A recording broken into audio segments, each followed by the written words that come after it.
할렐루야. 참 주신 주님의 은총과 평화가 오늘 우리 가운데 함께 하시길 주의 이름으로 간절히 축원합니다. 오늘 말씀대로 내가 너에게 말한다. 달리다 굼.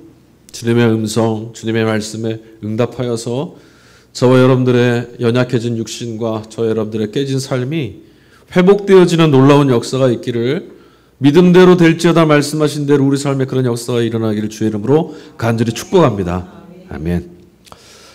여러분, 예전에는요, 어느 집에 경조사가 좀 있다 치려면 마을 사람들 모두가 너나 할 것 없이 손 걷어붙이고 함께 했죠. 좋은 일은 함께 축하해줬고 힘든 일은 함께 도와줬고 슬픈 일들은 함께 슬퍼할 줄 알았던 것 같습니다. 뭐 잔치가 되었든 초상이 되었든 언제나 너의 일이 아니라 마을의 일이었고 우리의 일이었습니다. 그런데 참 이상한 것은 더 살기 좋아졌고 더 풍성해졌고 더 세련되어진 요즘에는 우리라고 하는 이 단어가 너무나 어색합니다. 이익이나 도움, 특별한 관계나 특별한 조건이 없다면 언제라도 뒤도 돌아보지 않을 만큼 오늘 우리들에게 있어서 우리라는 단어는 너무나 이기적이고 메마른 단어가 되고 말았습니다. 그렇게 사라져버린 우리들의 이야기 참 많더라고요. 돌아보니까 이런 일도 있었던 것 같아요. 어둠이 슬그머니 내려앉은, 그리고 잠자리에 사람들이 하나둘씩 들어갈 때쯤 갑자기 골목 여기에서 터져나오는 함지나비와 가마꾼들의 소리, 여러분 요즘 들어보셨습니까? 그렇게 가마꾼들이, 함지나비들이 실컷 떠들고 실컷 악작짓걸 할 때 골목길에 사람들이 하나둘씩 모여들죠. 그리고는 새로운 가정을 이루게 되는 어떤 이들을 축하해 주었습니다. 그런데 이제 그런 모습 잘 보이지 않습니다. 새벽송을 돌던 아이들의 제잘거림을 들으면서 이번 성탄은 화이트 크리스마스가 될 수 있겠지 꿈꿔왔던 그때의 우리, 마치 피리 부는 사나이와 함께 사라져버렸던 아이들처럼 모두 다 어디론가 사라져버린 것 같습니다. 그리고 이제 남아있는 곳에 함께 축하해 주지도 못하고 함께 웃지도 못하고 함께 울어주지도 못하는, 마치 돌덩이처럼 차갑게 마음이 굳어져 버린 기형적이고 이상한 우리들만 남아있는 것 같습니다. 오늘 일독서 구약본문 우리가 함께 읽었습니다. 사울왕이 죽었다라는 소식이 오늘 말씀의 이야기입니다. 이스라엘의 초대왕으로 세워지는 영광을 누렸던 그였지만 오늘 말씀을 보니까 사랑하는 아들 요나단과 함께 전장에서 비참하게 죽는 것으로 그는 역사의 뒤안길로 사라졌습니다. 언제나 비교가 됐던 것이 다윗 왕 때문인지 모르겠습니다. 사울은 늘 악하고 나쁜 왕의 대명사로 읽혀졌습니다. 그러다 보니까 오늘 여러분 어떠셨습니까? 이 말씀을 읽으실 때 너무 덤덤하고 무심히 그의 죽음의 이야기를 지나치시진 않았습니까? 어떤 면에서는 마치 당연한 것처럼 당연한 결과 아니겠느냐, 그가 죽는 것은 당연한 죗값이 아니겠느냐, 우리 그렇게 여기기도 합니다. 그러나 여러분, 오늘 이 죽음을 애통해하는 사람이 있습니다. 바로 다윗 왕입니다. 그는 이스라엘의 모든 이들이 함께 애가 슬픔의 노래를 함께 지어 부름으로 이 아픔에 동참하자고 요청하고 있습니다. 앞서 한마음으로 되는 공동의 기도 시간에도 함께 기도했지만 지난 24일에 화성시에 있는 배터리 공장에서 큰 화재가 있었죠. 그래서 23명의 안타까운 생명들이 쓰러졌습니다. 그들은 모두 누군가의 아비였고 누군가의 어미였으며 또 누군가의 아들이었고 누군가의 딸이었겠죠. 저는 간절히 바라기는 그 누구라도 그분들의 슬픔을 서둘러 덮지 않았으면 좋겠습니다. 그저 우리는 사랑하는 사람을 떠나보낼 수밖에 없게 된 어떤 이들, 그들과 함께 아파하고 비록 처절한 아픔 속에서도 그들이 다시금 피어나는 희망을 스스로 길어 올릴 수 있을 때까지 함께 애가 슬픔의 노래를 부르며 기다려줘야 합니다. 그 누구에게라도 서럽지 않은 죽음이란 있을 수 없는 법입니다. 기뻐하는 사람과 함께 기뻐하고 우는 사람과 함께 우십시오. 바울 사도는 교회야말로 바로 이런 이들의 곁에서 희망을 일구어 줄 수 있는 공동체가 되어야 한다고 말해왔던 사람입니다. 함께하는 삶, 그것이야말로 교회다움의 정체성이라는 것을 그는 말해왔습니다. 그는 이것을 누구로부터 배웠을까요? 유대인들에 의해서 박해를 받으며 신앙을 지켜갔던 교회가 있습니다. 예루살렘 교회입니다. 유대인들이 교회를 박해하고 핍박할 때 그것에서 버티고 버텼던 예루살렘 교회. 그러다 보니 예루살렘 교회는 재정적으로 늘 어려운 상황에 놓여 있을 수밖에 없었습니다. 이 소식이 고린도에 있는 교회에도 전해졌습니다. 고린도 교회에 있는 이방인들의 교회에 이 소식이 전해졌을 때 바울 사도는 기꺼이 기쁜 마음으로 형편에 맞게 이들을 돕자고 권면했습니다. 하지만 여러분, 이것은 예루살렘 교회만을 위한 일은 아닙니다.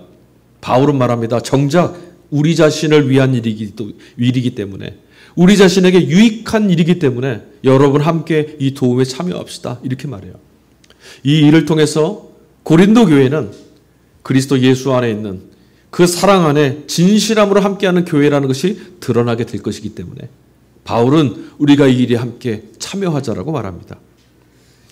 가난한 사람들, 아픔 당하는 사람들, 연약한 사람들, 힘겨워하는 이들, 그들을 궁일이 여기면서 내미는 손길이라는 것은 언제나 그리고 더없이 귀합니다.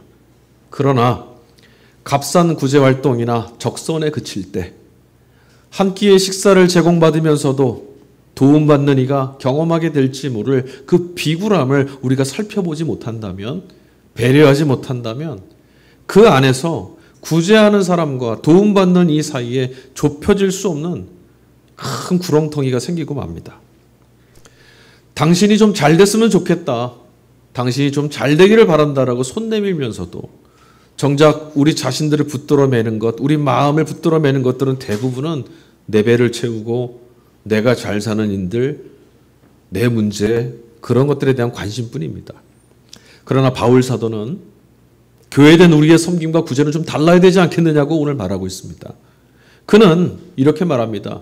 힘 없는 이가 힘을 가질 수 있기를, 가난한 이들이 잘 살 수 있기를 요구하는 그런 방식이 아니라 언제나 반대로 힘 있는 자가 먼저 연약해지고 부유한 자가 제 것을 먼저 포기하고 내어줌으로써 이루어지는 평등을 가르쳐주고 있습니다. 여러분, 이것이 이 땅에 하나님 나라를 이루고자 하는 교회의 정체성이고요.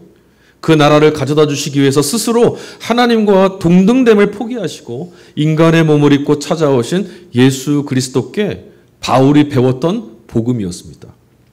여러분도 이 말씀을 꼭 기억하십시오. 너 좀 이렇게 좀 돼봐라 재촉하지 마시고 내가 먼저 그와 함께 해주면 됩니다. 그만 슬퍼라고 채근하지 마시고 함께 슬퍼해주면 됩니다. 오늘 복음서 말씀 우리가 함께 읽었습니다. 이 복음서 말씀도 똑같이 이런 연장선상에 있어요. 일도서 구약 본문이 사울과 요나단의 죽음이었잖아요. 근데 복음서에도 안타깝고 슬픈 이들의 이야기가 나옵니다. 예수님께서 갈릴리 지방에서 하나님 나라 복음을 전하고 계시던 때, 그때를 배경으로 합니다. 당시에 로마의 행정 관할이었던, 그러니까 이방인의 땅이죠, 거라사 지방에 예수님이 건너가셨다가 사역을 마치시고 막 호수 건너편 이쪽으로 돌아오셨을 때 일입니다. 당시에 회당장이었던 야이로라는 사람이 예수님을 찾아왔어요. 그는 지금 이유도 알 수 없는 질병 때문에 자신의 어린 딸이 죽어가고 있는, 하지만 정작 너무나 사랑하고 너무나 소중한 그 아이에게 아무것도 해줄 수 없다라고 하는 무력감 때문에 심한 자기 무능에 절망에 떨어져 있습니다. 아무것도 해줄 수 없습니다. 본래 회당장이라는 직책은요, 유대인들이 예배도 드리고 말씀 공부도 하던 회당의 최고 책임자입니다. 회당에 모여 있는 사람들, 그들을 통솔할 뿐만 아니라 그들에게 말씀을 가르치거나 말씀을 강해할 사람, 이런 사람을 선택하는 것도, 그날의 말씀 전할 자를 선택하는 것도 바로 이 회당장에게 속해 있는 권한입니다. 그래서 이 회당장은 이스라엘 안에서는 꽤나 명망이 있는 편에 속합니다. 그러나 여러분, 지금은 이 회당장이라는 간판도 아무 도움이 되질 않습니다. 그래서 지금 그가 주님을 찾아왔습니다. 주님께서 그에게 자신의 딸을 고쳐주기 위해서 함께 가주시겠다고 했습니다. 그러니 이제라도 다행이 아닐 수가 없죠. 그런데 죽어가는 회당장의 딸을 고치러 가야 되는 이 바쁜 길에 불쑥 12해 동안 혈루증을 앓고 고생해왔던 이름 모를 한 여인의 이야기가 끼어듭니다. 그러니까 이야기 한 토막소에 다른 이야기가 들어와 있는 거예요. 그런데 여러분, 재미난 게 있어요. 그러니까 오늘 본문에 회당장 야이로가 나오고 그의 딸이 나오고 12해 동안 앓던 여인이 나오는데요. 본문에요, 이름이 밝혀져 있는 사람은 한 명밖에 없습니다. 회당장 야이로. 근데 이상하지 않습니까? 정작 오늘 이 이야기의 중심에 놓인 사람들은 예수님과 그 질병 걸린 사람, 죽게 된 사람이잖아요. 그러니까 이 이야기, 오늘 말씀의 이야기를 끌어가는데 중심은 야이로의 딸과 혈루증 걸린 그 여인일 겁니다. 근데 그 당사자들은, 그 중요한 등장인물들은 이름이 드러나 있질 않아요. 왜 그럴까요? 저는 이걸 곰곰이 한번 생각해 봤어요. 왜 그 이름을 드러내지 않을까? 혈루증 걸린 여인과 회당장에 따라 신분도 좀 다르지만, 처해 있는 상황도 다르지만 어쨌든 이름은 드러나 있지 않더라. 똑같더라. 여러분, 질병이나 죽음이라는 것은요, 부자나 가난한 자를 차별하지 않습니다. 명망 있는 자나 이름 없는 자를 차별하지 않습니다. 그러면 어떤 면에서는 죽음은, 그리고 죽음의 힘은 만민에게 평등합니다. 그걸 이야기하는 것 아닐까 싶어요. 잘난 집에 태어난 딸이나 이름 없이 살던 그 여인이나 결국 똑같더라. 여러분, 이처럼 우리 힘으로는 어쩔 수 없는 이런 절망, 그런 절망은 언제나 누구의 인생이라도 찾아올 수 있습니다. 그래서 이런 차원에서 본다면 오늘 이 두 가지 이야기는 똑같은 이야기입니다. 그래서 중간에 삽입되어 있는 거죠. 그래도 아주 자연스럽습니다. 그리고 무엇보다도 이 이야기를 기록했던 복음서 저자인 마가의 눈에는 이 두 사건이 똑같은 사건일 수밖에 없는 아주 결정적인 이유가 있습니다. 무엇이었냐? 바로 그들 곁에 주님이 함께 계셨다. 그 얘기를 하고 싶어 하는 거예요. 그들이 회당장의 집에 이르렀습니다. 예수님께서 사람들이 울며 통곡하고 떠드는 것을 보시고, 38절 말씀이에요. 자, 제 아무리 노력을 기울여도 죽음이라고 하는 현실만큼은 어쩔 도리가 없는 것 봅니다. 주님이 도착하시기 전에 이미 이 회당장의 집은 초상집이 되고 말았습니다. 그리고 그곳에 모여들었던 사람들 모두가 딸을 잃고 슬픔에 떨어진 이 야이로를 위로해 줍니다. 그런데 따지고 보면요, 거기에 모여든 사람들이 다 같이 공감하고 슬퍼해주고 위로해주어도 그건 모두 그의 아비 야이로를 위한 것뿐입니다. 죽음이라고 하는 운명에 삼켜진 그의 딸은 그 위로를 받을 수가 없습니다. 그러니까 그곳에 지금 오직 그 죽은 야이로의 딸만 덩그러니 어둠에 던져진 겁니다. 어쩌면 혈루증 앓던 여인이나 회당장의 딸은 자신이 원치도 않았음에도 우리라고 하는 이 공동체 안에서 잊혀진 사람들, 소외된 사람들, 그런 면에서 똑같은 운명에 떨어진 그런 사람들일 겁니다. 처한 형편을 안쓰러워하고 불쌍히 여길 수는 있습니다. 그러나 정작 절망이라고 하는 이 아픔을 고스란히 견뎌내고 감당해야 되는 것은 언제나 그들의 몫일 뿐입니다. 초상집에 모여있던 그 사람들도 여러분 적당히 안타까워하다가 결국은요, 하나둘 살아있는 자신들의 삶으로 돌아가야만 합니다. 그리고 그렇게 슬픈 운명은, 죽음은, 질병은 잊혀지고 말 겁니다. 그러니까 결국은 뭡니까? 죽은 사람만 안타까운 거고 아픈 사람만 속상한 겁니다. 이렇게 보니까 혈루증 걸렸던, 그 앓고 있던 12년이나 그 아픔 속에 있던 이 여인은 더 불행해 보입니다. 왜냐? 회당장의 딸은요, 지금 아버지의 간판 덕분인지 슬퍼해 줄 사람들이라도 많이 있습니다. 그러나 이 혈루증을 앓던 여인은요, 아무도 돌아보고 아무도 관심 가져주는 사람 하나도 없었습니다. 당시 유대 사회의 시대상을 좀 감안해 보면 혈루증 앓던 이 여인은 불행한 운명을 갖고 있는 대명사도 같은 그런 여자였습니다. 단순히 질병에 앓고 있다는 것, 그게 고통스러웠다, 이것 때문만은 아닙니다. 당시 여러분, 이스라엘에서는요, 죄송합니다, 여인으로 태어나는 것만으로도, 그 자체만으로도 차별에 내몰릴 수밖에 없는 그런 이유가 됩니다. 게다가 지금 이 여인은 앓고 있는 질병도 자신의 처해 있는 상황을 악화시키기에 충분합니다. 혈루증. 정확히는 알 수 없어요. 그러나 이 혈루증이라는 것이 아마도 출혈이 계속되는 어떤 부인병의 한 종류가 아닐까 추측은 해볼 수 있습니다. 분명한 건 구약 성경 레위기에 가보니까 15장 25절에서 30절까지 이 혈루증을 다루고 있는데 거기엔 이렇게 규정하고 있습니다. 이 병은 부정하다. 그러니까 이 말씀 때문에요, 이 여인은 12년 동안 단박에 이 공동체 안에서 부정한 여인이라고 낙인 찍힌 겁니다. 원치 않는 질병을 앓는 것만으로도 서럽고 속상한데 말씀 때문에 오히려 멀찌감치 밀쳐내고 소외해야만 하는 그런 어떤 이로 전락되고 만 겁니다. 그런데 여러분, 이런 시선이, 유대 사회의 시선이 예수님의 제자들이라고 해서 별반 다르지가 않더라고요. 자, 오늘 31절입니다. 무리가 선생님을 에워싸고 떠밀고 있는데 누가 손을 대었다고 지금 물으시는 겁니까? 그들의 눈에는 이 여인이 보이질 않습니다. 그저 수많은 인파 속에 있을 법한 어떤 사람, 있는지 없는지 알 수도 없는 그런 존재, 의미 무가치해 보이는 그런 사람입니다. 이런 무관심 속에서 그녀의 아픔은 잘 드러나지 않습니다. 그리고 발견되지도 않을 뿐더러 치유받을 기회도 없는 거죠. 오늘도 함께 살아간다고 말하는 이 세상이 오히려 누군가, 어떤 이라고 하는 두루뭉실한 이름을 씌운 채 아무도 보지 못하고 아무도 만날 수 없는 것으로 내몰아버린 이웃들이 존재합니다. 그리고 한번 이렇게 내몰린 이들에게 사람들은 좀처럼 함께 살아가야 될 틈을 내주지를 않습니다. 여러분은 어쩌면 한 번쯤은 들어보셨을 거예요. 뉴스를 통해서 장애인 차별 철폐 연대 이런 사람들 이야기 들어보셨을 겁니다. 그 연대 속에 속해 있는 분들이 지하철 출퇴근 시간에 포체투지라고 하는 시위를 했었죠. 포체투지는 뭐냐면 엎드려서 바닥을 기며 걸어가며 시위하는 겁니다. 당신들 때문에 귀찮고 당신들 때문에 불편하다고 하는 부끄러운 속말 쏙 감춘 채 이건 옳지 않은 일입니다. 그건 불법이 아닙니까? 그런 외침이 곳곳에 터져 나옵니다.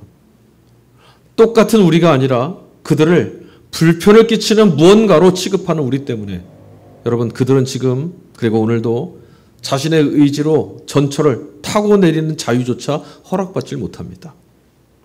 뿐만 아닙니다. 애처로운 그들의 투쟁을 전하는 기사의 댓글을 읽을 때마다 저는 참 슬퍼집니다. 형편없는 인격을 스스럼없이 드러내는 욕설과 모욕이 가득합니다. 여러분, 이런 사회에서는 고통으로 떨어진 이들은 언제나 그리고 얼마든지 무시하고 눈 돌려버려도 그만인 그저 그런 사람들 이름 모를 누군가가 되고 맙니다. 그런데 오늘 본문을 읽다 보니까 예수님은 자신의 몸에 손을 대었던 누군가, 그 한 사람을 찾으려고 하십니다. 이런 주님을 제자들은 또 무시하려 들었죠. 회당장의 집에 모여들어선 사람들도 똑같았습니다. 이 아이는 죽은 것이 아니라 잠들어 있을 뿐이다 라고 하셨던 그 아이를, 그 소녀를 죽음 가운데 버려둘 수 없어서 살아있는 이들의 품으로 불러내시는 예수님을 보면서 사람들은 비웃었습니다. 어쩌면 우리도 만약에 그곳에 있었더라면 지금은 적절하고 부드럽고 점잖은 위로가 필요하지 이런 식의 희망 고문은 오히려 상처를 해짓고 고통 주는 것 아니겠냐고 애둘러서 주님을 타박했을지도 모릅니다. 절망에 떨어진 이들에게 참으로 필요한 것들은 무엇일까 생각해 봅니다. 혈루증으로 앓던 여인에게, 죽음 가운데 홀로 내동댕이 쳐진 이 어린 소녀에게, 혹은 아무리 외쳐도 이 사회에서는 이름 모를 누군가로밖에는 불리울 수 없는 사람들에게 여러분, 교회가 해줄 수 있는 것이 뭘까요? 우리가 해줄 수 있는 것이 무엇이겠습니까? 불신으로 가득 찼던 사람들 틈바구니를 비집고 주님께서 찾아오셨을 때, 마침내 그 한 사람을 찾아내셨을 때, 그때를 복음서 기자는 이렇게 전하고 있습니다. 42절입니다. 사람들이 크게 놀랐다. 저는 이 말씀이 저와 여러분 안에서도 울려 퍼졌으면 좋겠습니다. 사람들이 크게 놀랐더라. 버려진 사람들 곁으로 주님이 찾아가시자 일어난 일이 바로 이겁니다. 크게 놀랐더라. 바로 이 대목이 마가가 오늘 우리에게 전하고자 하는 메시지의 핵심이 아닐까 싶습니다. 여러분, 이 지점에서 유념해서 읽어야 될 부분이 있습니다. 놀라운 어떤 일이 아닙니다. 주님으로 인해서 사람들이 놀라워하게 됐답니다. 그럼 여러분, 주님의 사람이신 여러분, 주님을 만나신 여러분, 주님을 믿는 여러분, 놀랄만한 일들을 찾지 마시고 놀라워할 수 있는 여러분이 되실 수 있기를 빕니다. 여러분에게 주어진 인생, 여러분에게 주어진 삶, 그 모든 곳에서 여러분들은 경이롭고 놀라고 감사하고 흥겨워할 수 있는 분들이 되시기를 축복합니다. 복음서 전체가 우리에게 보여주는 예수님의 걸음, 예수님의 말씀, 여러분 언제나 이와 같지 않았습니까? 그분을 만나고 나면 고통 속에 버려졌던 사람들, 뿐만 아니라 제 아무리 돌덩이처럼 냉랭하게 굳어있는 마음이 굳어진 사람들일지라도 놀라움, 경이로움으로 채워졌습니다. 그리고 이 놀라움은 마침내 이미 모든 게 틀렸지 않습니까? 체념하는 사람들뿐만 아니라 나는 저렇게 살지 말아야지 슬그머니 담장을 치는 이들의 일그러지고 왜곡된 생각마저도 고쳐냈습니다. 여러분, 죽음이라는 것이 야이로의 딸에게만 국한된 문제는 아니죠. 죽음이라는 문제는 누군가 이 세상에서 마지막 인사를 하고 떠난 그 누군가 그런 이들에게만 허락된 일 아니지 않습니까? 여전히 함께 망해가고 있는 처지임에도 불구하고 깊은 슬픔에 떨어진 이웃들을 바라보면서 어쩔 수 없는 것 아니냐, 냉랭한 말을 던지는 사람들이 있습니다. 이제 그만하면 되지 않겠느냐, 먹고 사는 일이 더 급하지 않느냐, 행복해야 되지 않겠느냐 위하는 척 말하지만 윽박지르는 그 소리는 실상은 죽음의 힘을 강화시키는 어둠의 부역자들이나 할 말들입니다. 어둠의 권세를 깨뜨리는 놀라움이라는 것이 경험돼 본 적이 없기에 어둠의 권세가 아무리 짙어도 그것들을 몰아내는 생명의 빛이 있다는 것을 맛본 적이 한 번도 없는 탓에 이런 사람들은 늘상 비웃음과 조롱으로 예수님의 말씀을, 예수님의 사역을, 예수님이 찾아가시는 이들을 윽박지르곤 합니다. 그러나 주님은 원하지 않는 낯설은 사건 앞에 힘없이 깨어져 버린 이들을 결코 외면하지 않습니다. 사람들이 숫자 혹은 익명의 누군가로 부르고 소외시켰던 이들을 반드시 찾아내시고 오늘 말씀을 보니까 주님이 이렇게 말씀하시더라고요. 딸아, 소녀야. 그 앞에 생략된 말이 있겠죠? 나의 딸, 나의 소녀. 내가 너에게 말한다. 그러니까 예수님 말씀 뭐냐면 나는 너에게 내가 되겠고 너는 나에게 내가 된다. 이 말씀하시는 거예요. 그러나 여러분 오해는 하지 마세요. 예수님께서 딸아, 소녀야, 일어나라 말씀하신 대목도 오해하시면 곤란해요. 이 말씀을 들으면서 힘 좀 내보라. 왜 그렇게 믿음이 없는 것이냐. 너는 좀 내 딸답게 좀 살아봐라. 이런 조급한 체근으로 읽으시면 곤란합니다. 이 말씀은 기꺼이 하늘의 보좌를 버리고 내가 너에게 특별한 한 사람이 되어주겠다라고 하는 주님의 위로이고 모두가 너 곁에 있을 수 없을 때 나는 너 곁에 있어주겠다라고 하는 주님의 의지이며 결단입니다. 한 사람으로 불러주시는 주님 때문에 여러분 비로소 이제는 누구라도 버려지는 사람은 없는 겁니다. 질병도 사회적인 차별도 어떤 형편이나 처지도 그리고 심지어는 오늘 말씀 속에 보니까 죽음조차도 하나님의 사람들을 빼앗아갈 수는 없습니다. 여러분은 그러므로 이 사실을 믿는 사람들이 되시길 바랍니다. 그래서 언제나 주님의 위로와 평안 안에 거하실 수 있기를 빕니다. 이런 주님을 믿기 때문에 어떤 상황에도 염려하지 마시고 이런 주님이 계심으로 나를 찾아내시고 불러내시는 분이 계시니 외로워하지 마셨으면 좋겠습니다. 조금만 귀를 기울여 보면 여전히 우리 곁에서 말 못할 아픔 때문에 삶의 벼랑 끝에 내몰려 있는 이들의 끊이지 않는 통곡과 한숨, 슬픈 노랫소리를 듣게 됩니다. 그러나 여전히 이 사회는 그들을 누군가라고 부릅니다. 그리고 우리들의 경계 밖으로 또 우리의 기억 너머로 그 사람들을 밀어내려고만 합니다. 그러나 여러분, 그런 방식으로는 슬픔의 노래는 멈추어질 수가 없습니다. 부활하신 주님 안에 경이롭고 놀라운 소식들이 가득 들어 있습니다. 주님을 찾아내는 사람, 주님과 함께하는 이들, 또 주님께서 찾아가 주시는 그 사람에게는 놀라움과 경이로움으로 가득 찬 인생과 삶이 열릴 줄로 믿습니다. 바울이 그러했고 교회 공동체의 역사가 그러했습니다. 그리고 오늘 저와 여러분의 삶도 똑같이 그런 줄로 믿습니다. 주님이 찾아와 주셔서 잃어버린 기쁨을 찾았고 주님이 찾아와 주셨으므로 죽음의 그림자를 밀어냈으며 주님이 찾아와 주셨으므로 그 부활의 생명의 환희가 우리 안에 채워졌다고 그래서 오늘도 이 예배 자리를 찾으신 줄로 믿습니다. 그래서 여러분 사도 바울처럼 저 또한 여러분의 일상이 여러분의 매일이 주님이 가져다 주시는 하나님 나라의 놀랍고 경이로운 소식들로 가득 찰 수 있기를 소원합니다. 주님이 가져다 주시는 경이로움입니다.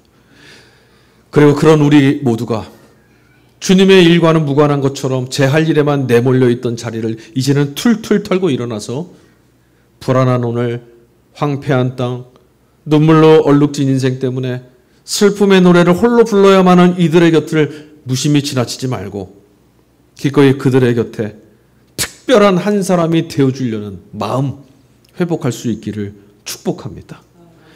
그날의 십자가처럼 극심한 참혹한 슬픔과 두려움에 내몰린 어떤 이들뿐만 아니라 또한 그런 이들에게 특별한 한 사람이 되어주기 위해서 기꺼이 자신의 곁을 내어주는 사람들 안에서, 그리고 바로 오늘 저와 여러분의 삶 가운데 예수님은 생명을, 또 생명의 꽃을 활짝 피워내는 놀라운 일을 이루어 주실 줄로 믿습니다. 그러니 그분이 행하실 놀랍고 경이로운 삶을 살고 싶걸랑, 죽음에 짓눌려 슬픔의 노래를 부르지 않고 하늘 소망에 가득 찬 희망의 노래를 부르고 싶걸랑, 여러분들은 힘을 다하여 여러분들을 지금 부르시고 찾아내시기를 소망하는 주님의 음성에 응답하십시오. 달리타 굼, 일어나라. 내가 너에게 말한다. 일어나라. 나에게 주시는 주님의 음성을 꼭 들으실 수 있기를 예수님의 이름으로 간절히 축복합니다. 이 시간 우리 함께 찬송 불렀으면 좋겠습니다.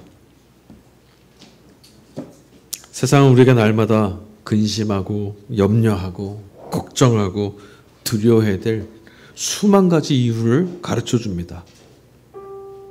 정말 둘러보니까 그런 것들밖에 없습니다. 이것 때문에 못하겠고 저것 때문에 망할 것 같고. 그러나 주님은 말씀하십니다. 일어나라. 걱정 말아라. 내가 너와 함께하고 있다. 내가 네 곁에 있는 단 한 사람 아니겠느냐? 맞습니다. 우리에게는 주님이 있습니다. 주님은 언제나 똑같이 말씀하십니다. 내가 너를 아무 때나 어디서나 지켜주겠다. 우리 이 고백을 찬양으로 함께 올려드리도록 하겠습니다.